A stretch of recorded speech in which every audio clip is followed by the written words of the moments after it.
উবাইদ ইবনুল জাররাহ রাদিয়াল্লাহু তাআলা আনহু ইসলাম কবুল করেছেন।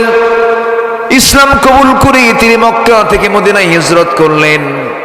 এক বছর যেতে না যেতেই বদর যুদ্ধের ডাক চলে এলো। আমার নবী বদর যুদ্ধের দিন সাহাবায়ে কেরামকে নিয়ে পরামর্শ করতেছেন, সাহাবীরা শোনো, এবারে প্রথম রোজা ফরজ হয়েছে দ্বিতীয় হিজরিতে। রাসূল বলছেন, রোজা তো আসো, কিন্তু তোমরা কি জানো যুদ্ধের ডাক কিন্তু চলে এসেছে। কেন, কি হয়েছে? আবু জেহেল তার 1000 সৈন্য নিয়ে এসে লোহিত সাগরের পাশ দিয়ে ঘেঁষে ঘেঁষে সে রওনা দিয়ে সে বদর নামক প্রান্তর পর্যন্ত চলে আসছে। কে কে আছে আমার সঙ্গে যুদ্ধে যাবে? সাহাবায়ে কেরাম বললেন, লাব্বাইক ইয়া রাসূলুল্লাহ, আমাদেরকে শুধু পারমিশন দিবেন, বলতে দেরি হবে, যেতে দেরি হবে না।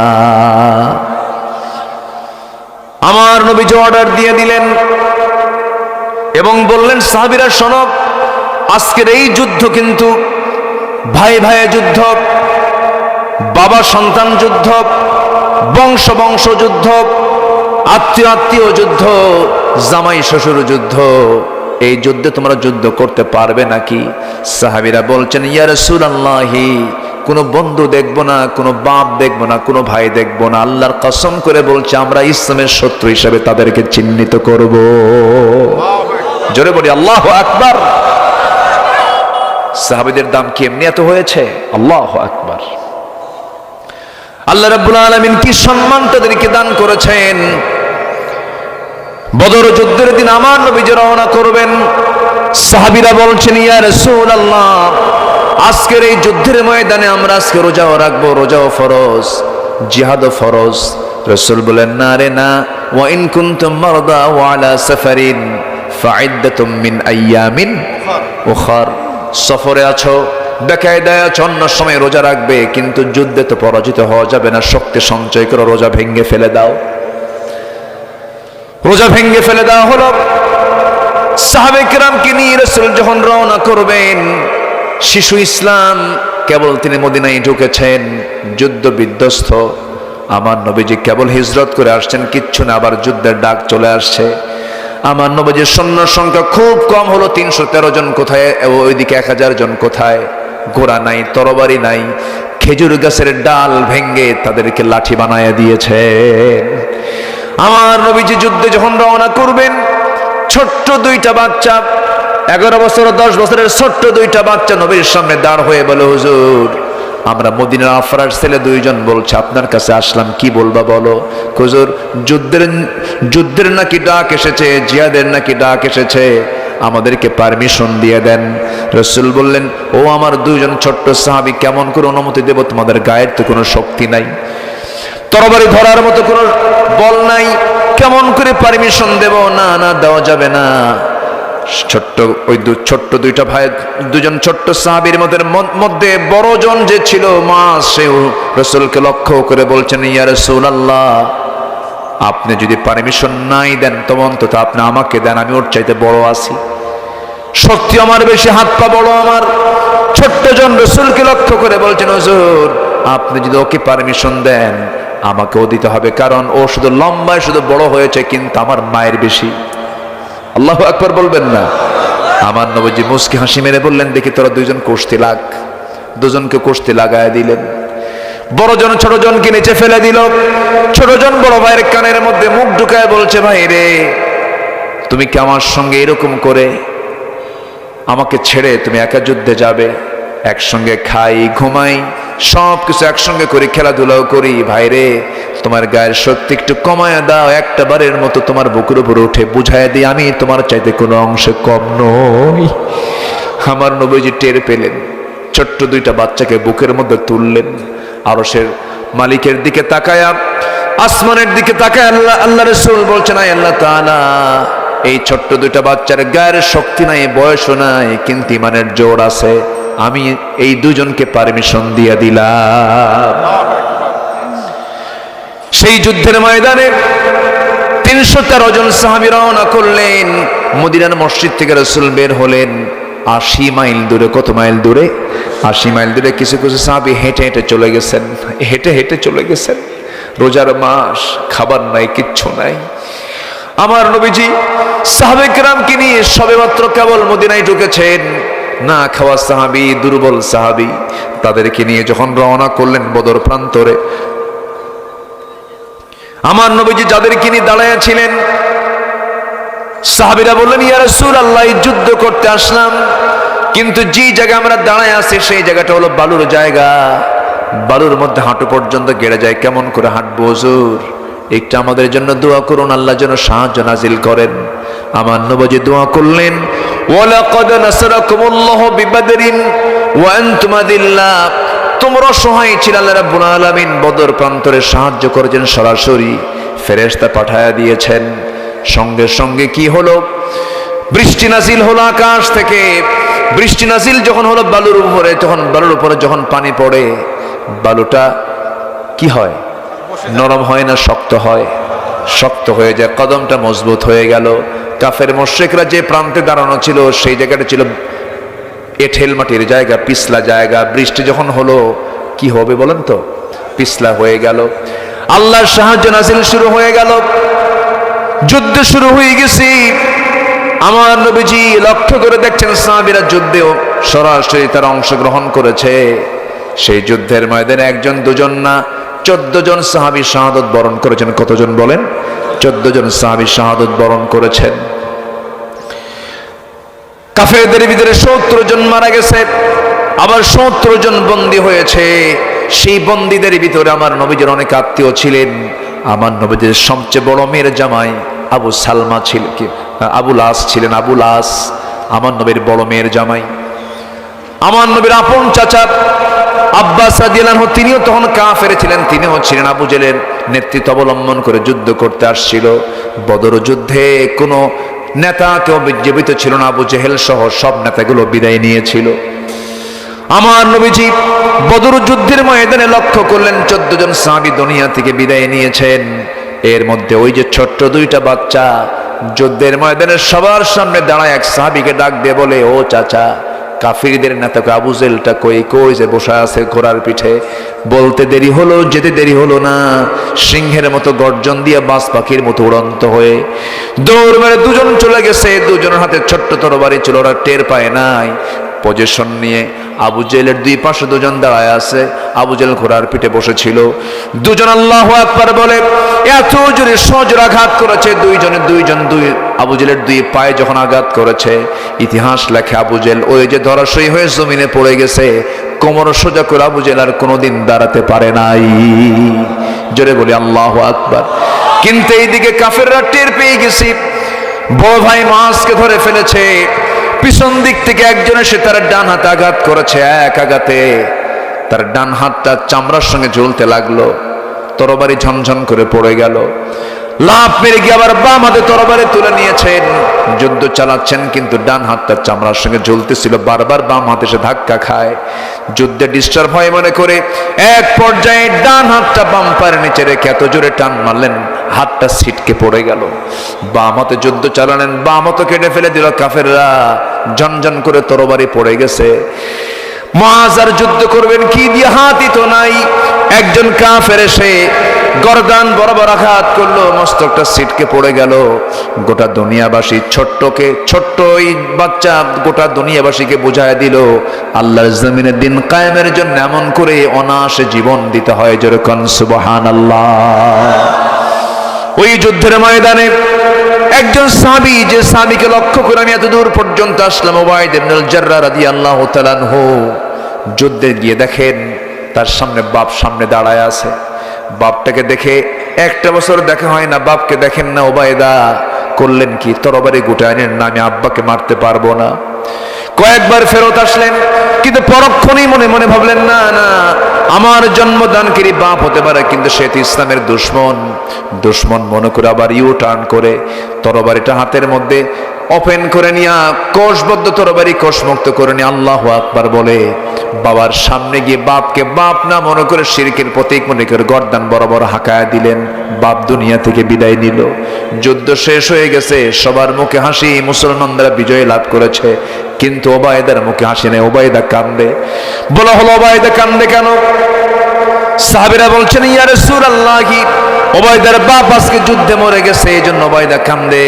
রাসূল বলেন, হায় আমার প্রিয় সাহাবী, ওবায়দার বাপকে কে মেরেছে? হুজুর আমরা কেউ মারি না, ওবায়দা নিজে মারছে। আমার নবীজি দুটো হাত আগায় দিয়ে বলছেন, ও আমার ওবায়দার এই দিকে আয়, আমার বুকের মধ্যে আয়। বুকের মধ্যে রাসূল তাকে উঠে আনিয়ে বলছে, ওবায়দা আজকে তুমি যে আমলটা করেছো, আল্লাহর জান্নাত তোমার জন্য ওয়াজিব হয়ে গেছে। কুল ইন কানা আবাউকুম, কুল ইন কানা আবাউকুম ওয়া আবনাউকুম, কুল ইন কানা আবাউকুম ওয়া আবনাউকুম, তোমাদের সন্তান সন্ততি। সাইয়েদনা আবু বকর সিদ্দিক রাদিয়াল্লাহু তাআলা আনহু যুদ্ধের ময়দানে গিয়ে যুদ্ধ করতেছেন। সেই সময় তার একটা ছেলে ইসলাম কবুল করে নাই। পরবর্তীতে সেই ছেলে যখন তার বাপকে বলছে, আব্বা যুদ্ধে আমি আপনাকে দেখেছিলাম কিন্তু আমি আপনাকে আঘাত করি নাই। এবার সাইয়েদনা আবু বকর বলেন, আল্লাহর কসম করে বলে সেই যুদ্ধে যদি আমি তোরে দেখতাম, তোরে আমি শেষ করে দিতাম। আল্লাহু আকবার বলেন। সন্তান আগে না আল্লাহ আগে? সন্তান আগে না রাসূল আগে? বাপ আগে না ঈমান আগে? ঈমান আগে। ইব্রাহিম আলাইহিস সালাতু ওয়াস সালাম বাপের কথা শুনেছেন? আজ থেকে শুনেছেন? বাপ তো মূর্তি বানাতো, মূর্তি পূজা করতো, বলতো বাবা এগুলো বানা। কেন? আমি এগুলো বানাই না, আমার রব বানান লাগে না, আমার রব এমনি আছে। আল্লাহু আকবার বলেন। আমাদের রবকে বানাতে হয়? আমাদের রব আছে না নাই?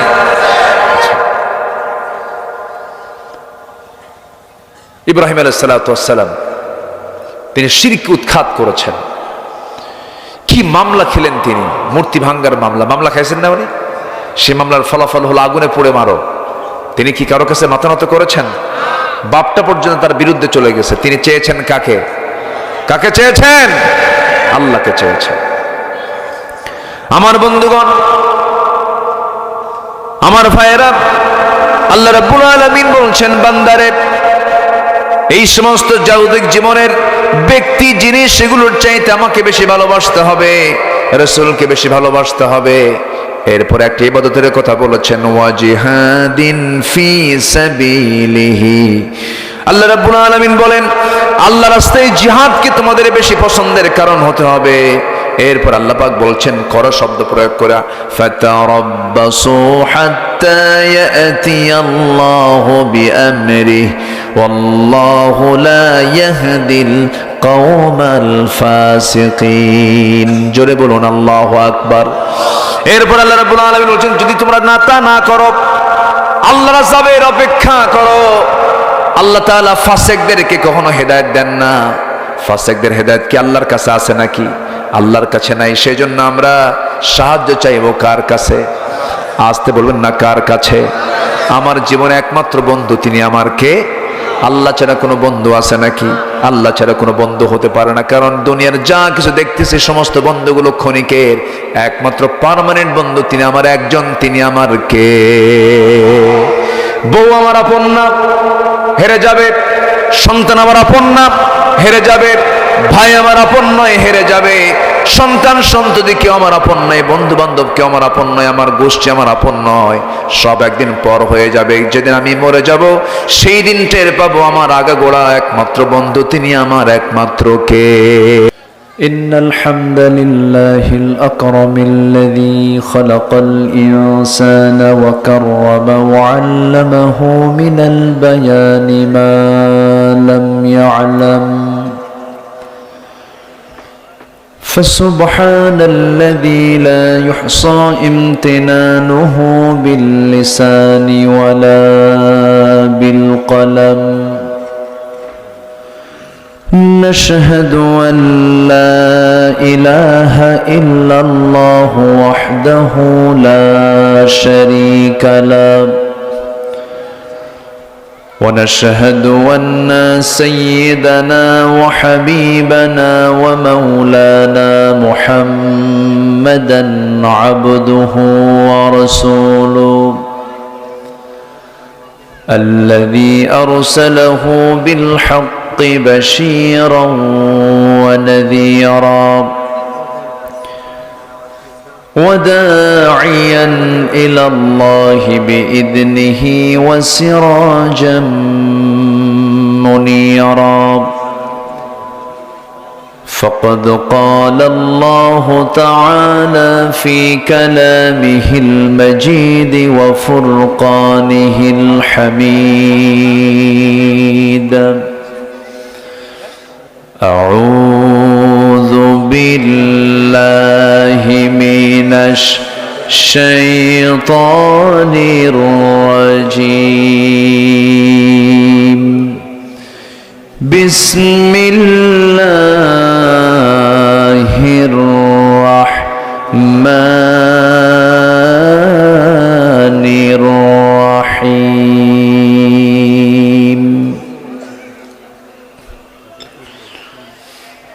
يا أيها الذين آمنوا لا تتخذوا آباءكم وإخوانكم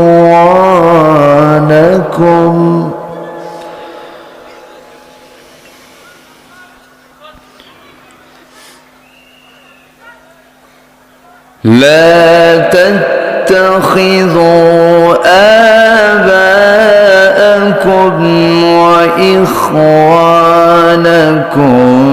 أولياء إن استحبوا الكفر على الإيمان.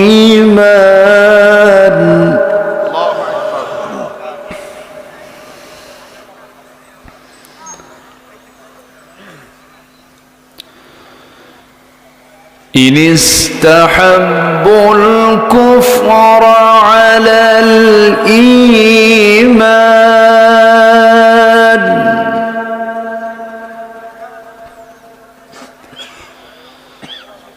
ومن يتولهم منكم فأولئك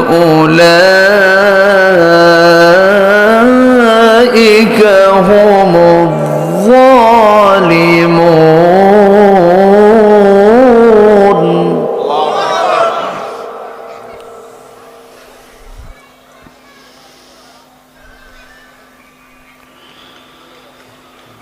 قل إن كان آباؤكم وأبناؤكم وإخوانكم وأزواجكم وعشيرتكم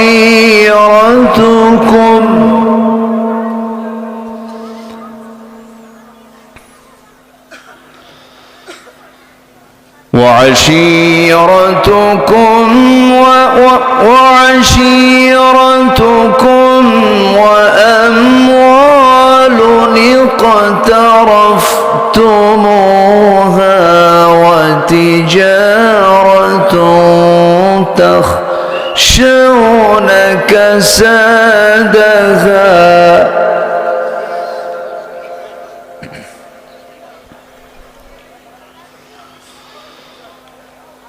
ومساكن ترضونها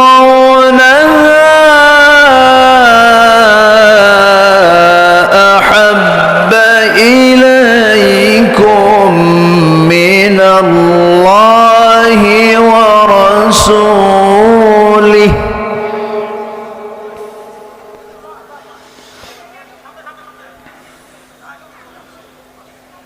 الله ورسوله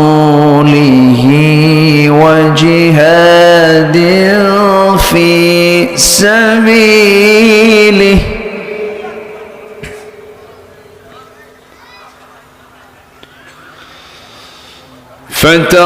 فتربصوا حتى يأتي الله بأمره والله لا يهدي القوم الفاسقين.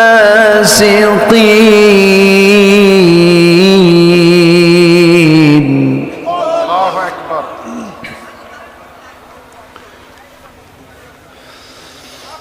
الله أكبر.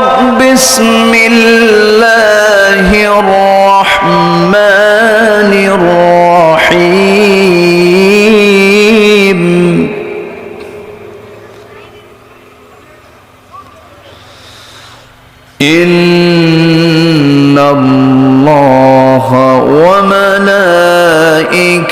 ملائكته يصلون على النبي يا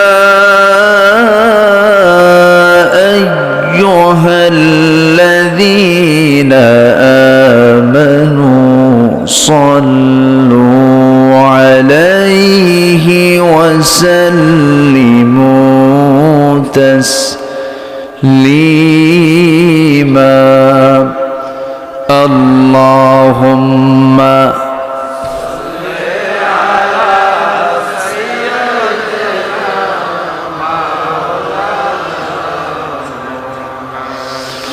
وعلى آله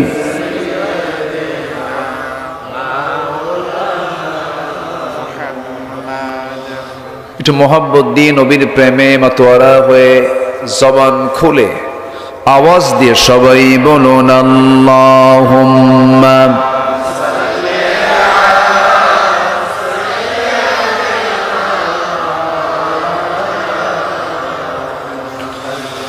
وعلى آله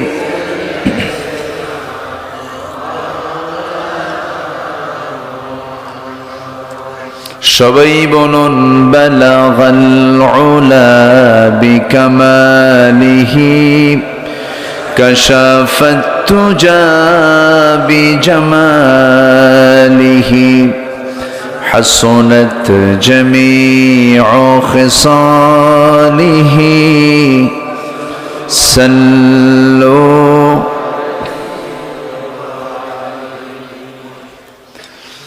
سراج الملة تمهي فخر دو عالم دلبار مولاه شريف الأنبياء نسخا كل أديان دغر هو بلغ العلا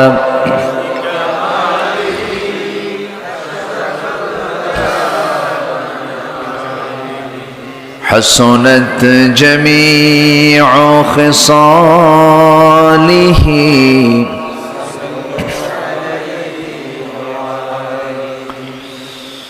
আমি কোরআনের সুর মাঝে শুনেছি যে নাম আজানের সুর মাঝেও শুনেছি সে নাম ও নাম শুনেছি আমি আমার হৃদয় হে রাসূল নবীজি তোমায় হে রাসূল নবীজি তোমায় সবাই বলি সাল্লাল্লাহু আলাইহি ওয়াসাল্লাম একটু একটু ওই আওয়াজটা আমার কানে যেন আসে জি আর একটু হ্যাঁ জি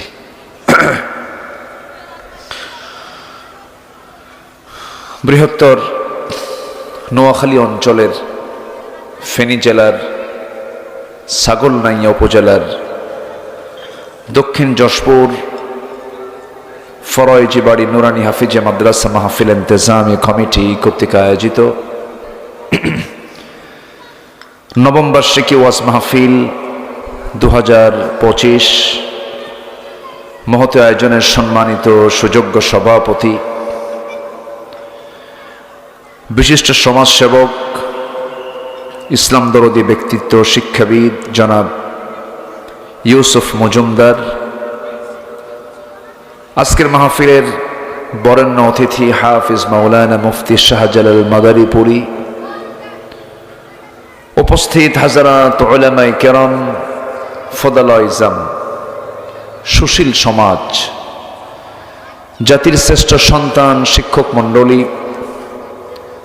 আজকের মাহফিলের প্রধান আকর্ষণ যাদেরকে নিয়ে আজকের এই সাজানো গোছানো বর্ণাঢ্য আয়োজন, তাওহীদের পতাকাবাহী কালিমার ঝান্ডাবাহী দিন ইসলামের নরসারদুল বীর মুজাহিদ প্রাণ প্রিয় সম্মানিত দিনী ভাইরা, আড়ালে বসে আছেন শ্রদ্ধেয়া সম্মানিতা মা বোনেরা, আলোচনার সূচনায় আনুষ্ঠানিকতার মধ্য দিয়ে আমার পক্ষ থেকে আবারও দিল খোলা সালাম, আসসালামু আলাইকুম ওয়া রাহমাতুল্লাহি ওয়া বারাকাতুহু।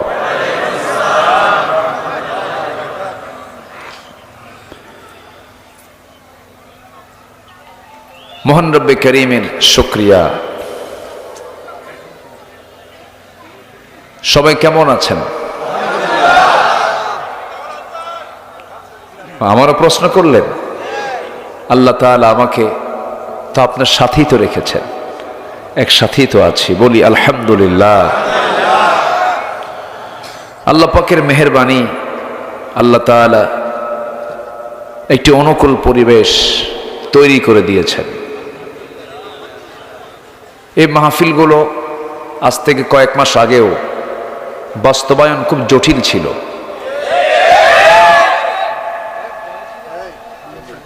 মাহফিল কমিটি এতটাই বিব্রত অবস্থায় পড়তেন, মাহফিল হবে কি হবে না এটার জন্য থানায় যাওয়া লাগতো, থানায় পারমিশন নিতে হতো। থানা বলতো এসপি অফিসে যান, এসপি বলতো ডিসি অফিসে যান। কমিটির এই দৌড়াদৌড়ি করতে জুতার তলা ক্ষয় হতো, তাও মাহফিলের পারমিশন মিলত না। এখন উল্টাই থানা থেকে ফোন আসে, কমিটিকে ফোন দিয়ে বলে কিছু লাগবে কি? ঠিক আছে না? আল্লাহ পাকের মেহেরবানি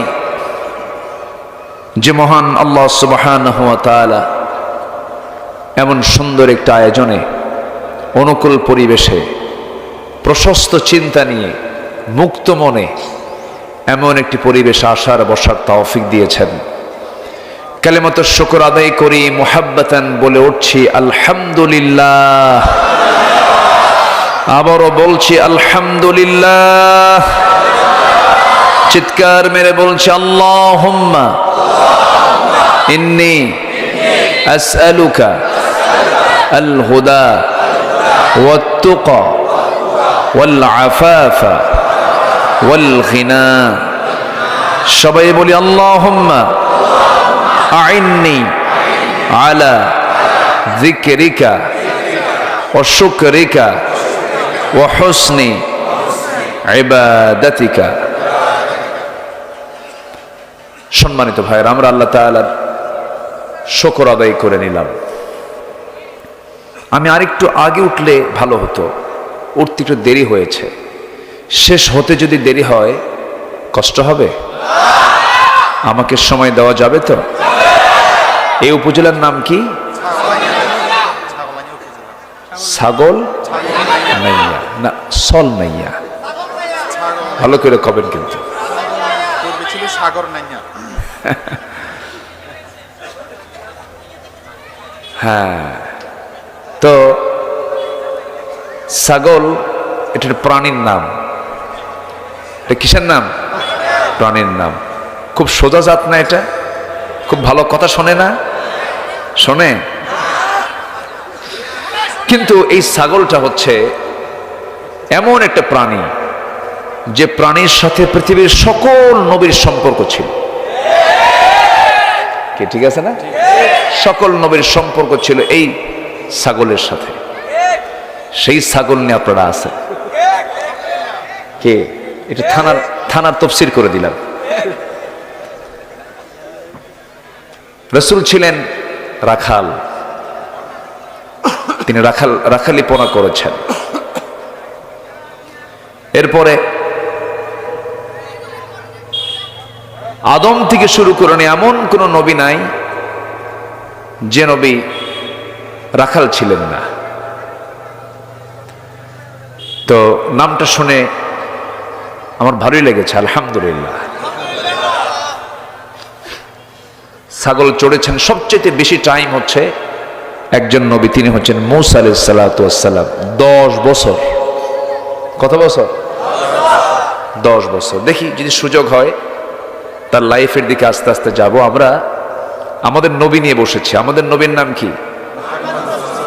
উনি একটা স্লোগান দিয়েছেন, আমার নবী তোমার নবী বিশ্বনবী মুস্তফা, আমার নেতা তোমার নেতা বিশ্বনবী মুস্তফা সাল্লাল্লাহু।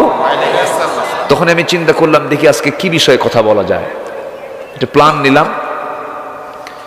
তো আমি সূরা তাওবা থেকে 23, 22, 23 এবং 24 এই দুটো আয়াতে কারিমা আমি তেলাওয়াত করেছি।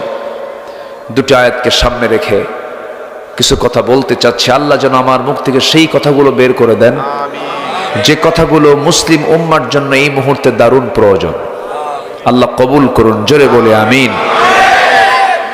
সম্মানিত ভাইয়েরা, আল্লাহ তাআলা এখানে ইমানকে প্রাধান্য দিতে বলেছেন, ব্যক্তিকে না। কোন ব্যক্তির প্রাধান্য ইসলামে নেই। ইসলামের প্রাধান্য হলো ইমানকে। কিসের প্রাধান্য? ইমানের প্রাধান্য দিতে হবে। আর যে মোহাব্বত, যে ভালোবাসা, যেটাকে আরবিতে হুব্বুন বলা হয়, মোহাব্বত বলা হয়। এখন তো ভালোবাসা দিবস আছে একটা, তাই না? ওগুলো না। এই মোহাব্বত হচ্ছে, এই ভালোবাসাটা হচ্ছে নিঃস্বার্থ, কোনো স্বার্থ নেই, স্বার্থ ছাড়া। স্বামী বউকে ভালোবাসে, স্বার্থ আছে না? বলেন, বউ স্বামীকে ভালোবাসে। আপনি বাজার করবেন না 3 মাস, বাড়িতে ঢুকতে পারবেন কি? স্বার্থ আছে। কি স্বার্থ আছে না? আচ্ছা, কিন্তু আমি যে মোহাব্বতের কথা বলছি এটা হচ্ছে একমাত্র সন্তুষ্টি হচ্ছে কার জন্য? আসতে বলবেন না, কার জন্য? আল্লাহর জন্য। দ্বিতীয় আয়াতে আল্লাহ রাব্বুল আলামিন জাগতিক জীবনে চলতে গিয়ে কিছু মায়া, দয়া, মোহাব্বত তৈরি হয় কিছু কিছু ব্যক্তির উপরে, কিছু কিছু জিনিসের উপরে। আল্লাহ বলছেন এই 8টা জিনিসের চাইতেও তোমাকে আমি আল্লাহ, আমার রাসূলকে বেশি মোহাব্বত করতে হবে এবং জিহাদকে ভালোবাসতে হবে সাথে সাথে। কার বক্তব্য এগুলো? আসতে বলবেন না, কার বক্তব্য? আমি সংক্ষিপ্ত সার বললাম, এখন আসুন আমরা ধীরে ধীরে ব্যাখ্যার দিকে যাব। সম্মানিত ভাইয়েরা, আমরা যে কিতাব নিয়ে বসেছি এই কিতাব যে আল্লাহর কিতাব, সন্দেহ লাগে? সন্দেহ আছে? চুল পরিমাণ কোনো সন্দেহ নাই। এই কিতাব এত তথ্য দেয়, এত আগাম তথ্য দিয়েছে। কেমনে? এটা কেমনে মানুষের পক্ষে সম্ভব? আমরা যে জমিনে বসে আছি, এই জমিন এবং ওই যে আকাশ, নীলাকাশ দেখা যায়, ওই নীলাকাশ এবং এই জমিন, এই দুটার মাঝে যে মহাশূন্য আমরা দেখছি, এই মহাশূন্য কিন্তু ছিল না। এটা ফাঁকা ছিল না, এটা এক জায়গায় ছিল। কি বলেন তো, কি ছিল? লাগানো ছিল। এই জমিন এবং আসমানটা ছিল কি? লাগানো, একদম জয়েন্ট ছিল, লাগানো ছিল। তো এখানে একটা প্রচন্ড ধাক্কা হয়েছে, প্রচন্ড ধাক্কার মধ্য দিয়ে এই মহাশূন্যের সৃষ্টি হয়েছে। এটা আধুনিক বিজ্ঞান এটাকে বলছে হলো big bang theory. Big bang theory এটা আধুনিক যারা দুনিয়ার সায়েন্স নিয়ে যারা গবেষণা করেন তারা এটা বুঝতে পেরেছেন। বিগ ব্যাং থিওরি আলোচিত একটা থিওরি। এই তথ্যটা আল্লাহ রাব্বুল আলামিন আজ থেকে, যে যুগে আধুনিক কোনো যন্ত্রপাতি ছিল না, কিছুই ছিল না, কোনো ল্যাবরেটরি ছিল না, সেই যুগে এই কোরআন 1500 বছর আগে এই তথ্য আগেই বলে দিয়েছে। জোরে বলি সুবহানাল্লাহ। আল্লাহ রাব্বুল আলামিন বলেন, أولم ير الذين كفروا أن السماوات والأرض كانتا رتقا ففتقناهما وجعلنا من الماء كل شيء حي. جربون الله أكبر. কাফেররা কি খেয়াল করে না? কাফেররা কি লক্ষ্য করে না? আমি আল্লাহ রাব্বুল আলামিন এই আকাশ এবং জমিনকে দুটোকে এক জায়গায় রেখেছিলাম, প্রচন্ড ধাক্কার মধ্যে দিয়ে বিশাল মহাশূন্য আমি আল্লাহ রাব্বুল আলামিন সৃষ্টি করেছি, এবং প্রত্যেকটা মৃত্যুকে পানির মধ্য দিয়ে জিন্দা করেছি। আল্লাহ রাব্বুল আলামিন এই তথ্য ১৫০০ বছর আগে দিয়েছেন। এখন বলুন তো, বিজ্ঞান কি প্রমাণ করেছে না বিজ্ঞান ধার নিয়েছে?